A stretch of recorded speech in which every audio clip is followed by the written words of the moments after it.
Bonjour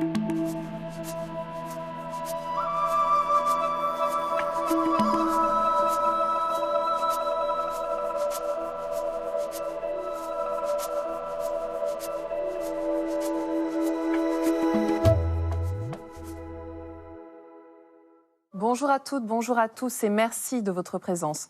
Nous sommes ravis de vous accueillir ce dimanche matin sur le plateau de Sagesse bouddhiste pour vous présenter un documentaire unique sur la rencontre improbable entre deux mondes, celui de la sculpture moderne et du bouddhisme.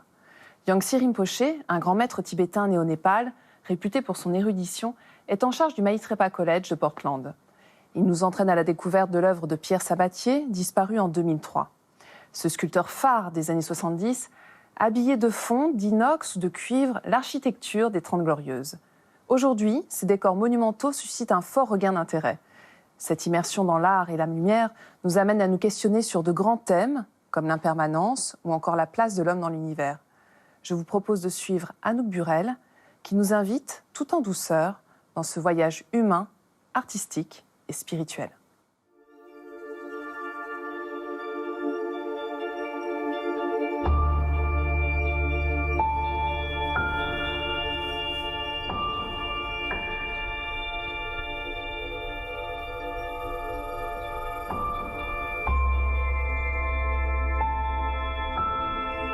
I feel art as individuals' emotional truth of the heart. And it is a natural state of a mind which is trying to capture a natural state of reality.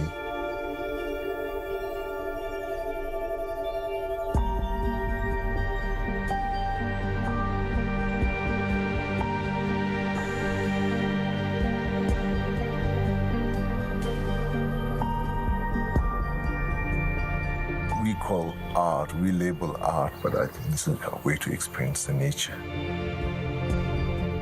It's just beautiful.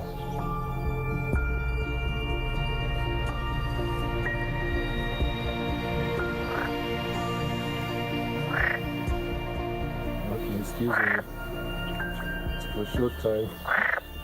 Sure, won't make too much noise. Okay.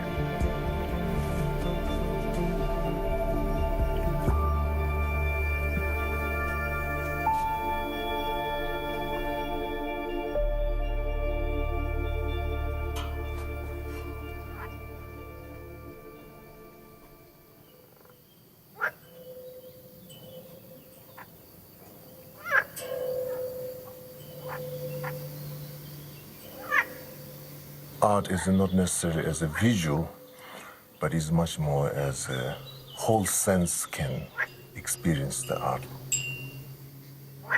You know, here the light, the water, the wind, and everything.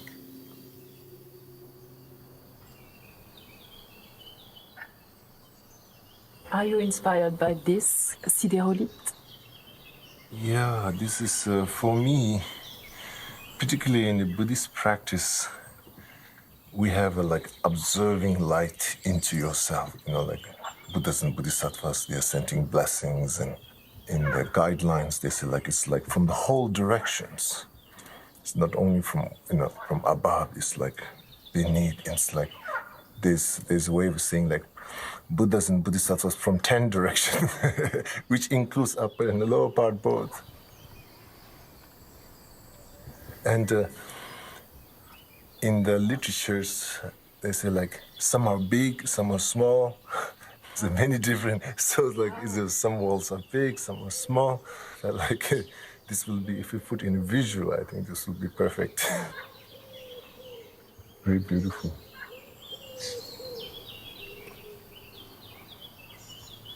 Is it a good place to meditate?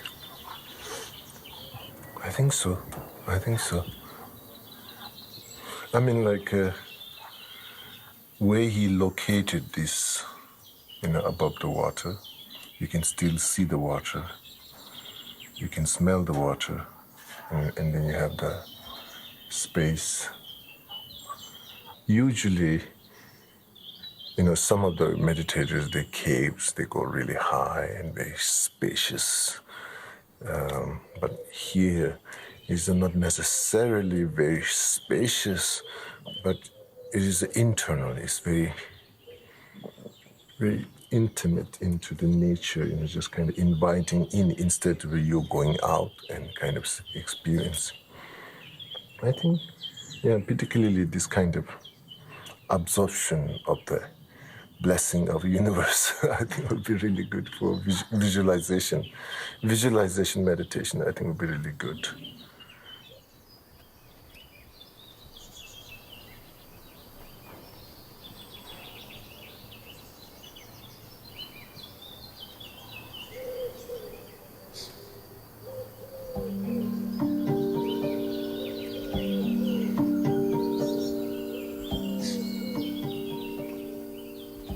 When I was growing in India, you know, we can hear lots of this nature because we live in very close to jungle.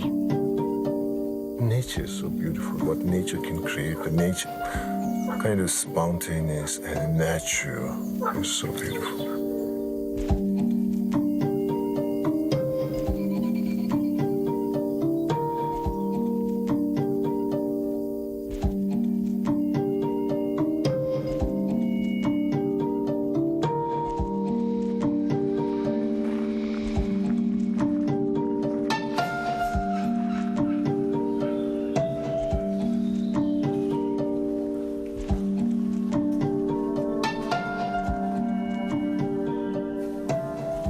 The work of Pierre Sabatier? Not that much, but from my point of view, he really looking the expression of a nature rather than artist is trying to express something. Just how the conditions that you put together, and let's allow the nature to express rather than I'm the artist and trying to express something. This is really interesting.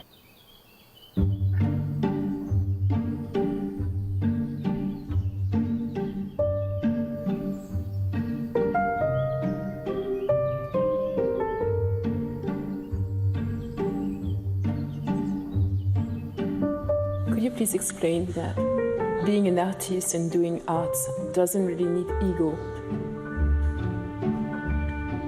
Maybe at the beginning, here and there, ego may involve, but while you're creating that image or that drawing, these cannot be interfered. And creating like a state of a mind very present, without expectation, without fear, without trying to control anything. So it's just kind of like in a one time in being fully present. You know, everything's become secondary.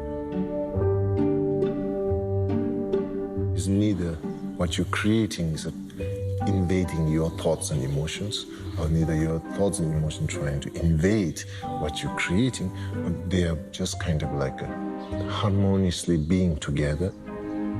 That's our thing, like really good art.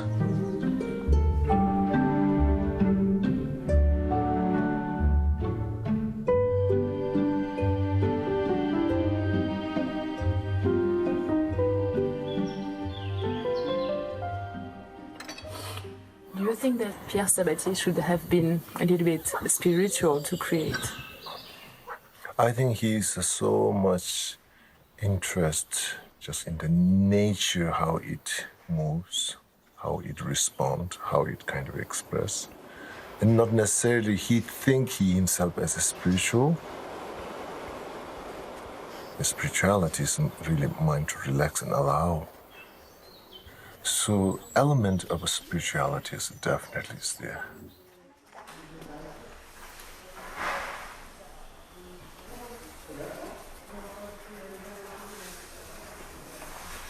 The yogis who stays in mountains, what they're doing and what he's doing with the matters.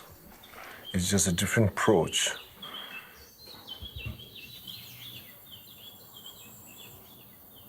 There are many Buddhist teachers and masters who are artists.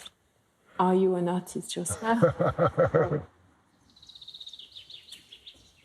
I think my point of view, anybody thinks I'm an artist, they lose the skill of art. So, no, I don't think so. I consider myself as an artist. There's so many great masters create poem. Like for example, I would say Maitripa can be great artists. What inspires you? And who inspires you? For me, I really like when I do photography. I really like, sometimes you do this kind of like a, image with the depth of the field. You have becomes blurred, and there is a concentration. But I like that kind of image very much. Usually in Buddhism, Dharma arts, there's not so much abstract. It's much more kind of like vivid and detailed. But sometimes, like for example, one of the most important in Buddhist philosophy, and through the color it represents, is just blue color. It's very simple. It's just the blue color. It's just a blue color. There's nothing.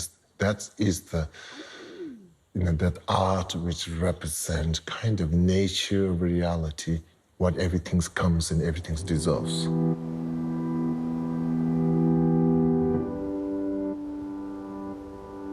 That blue colors in Buddhist thinking way is very kind of like a foundation of all these kind of colorful things. It's like what is the foundation? What is the foundation?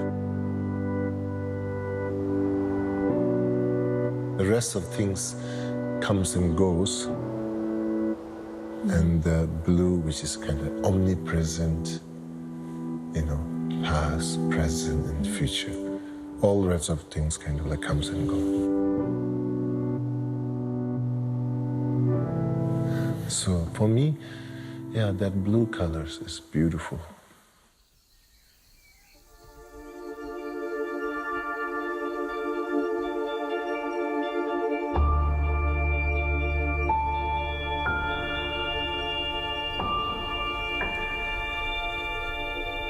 What is the purpose of art? I think, art we can use to many different purposes in our life.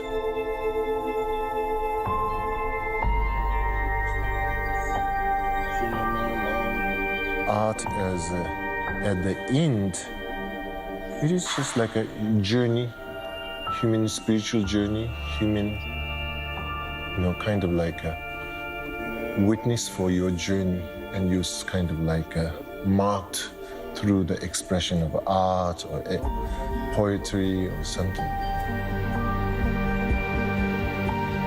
Basically, observation of a journey.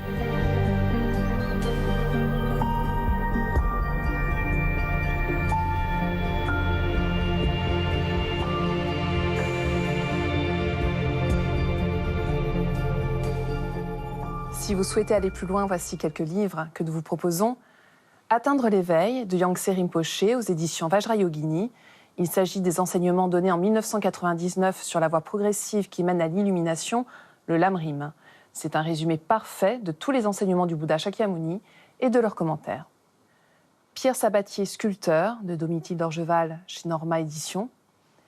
Vous y retrouverez de très nombreuses illustrations en couleur ou noir et blanc de ses créations.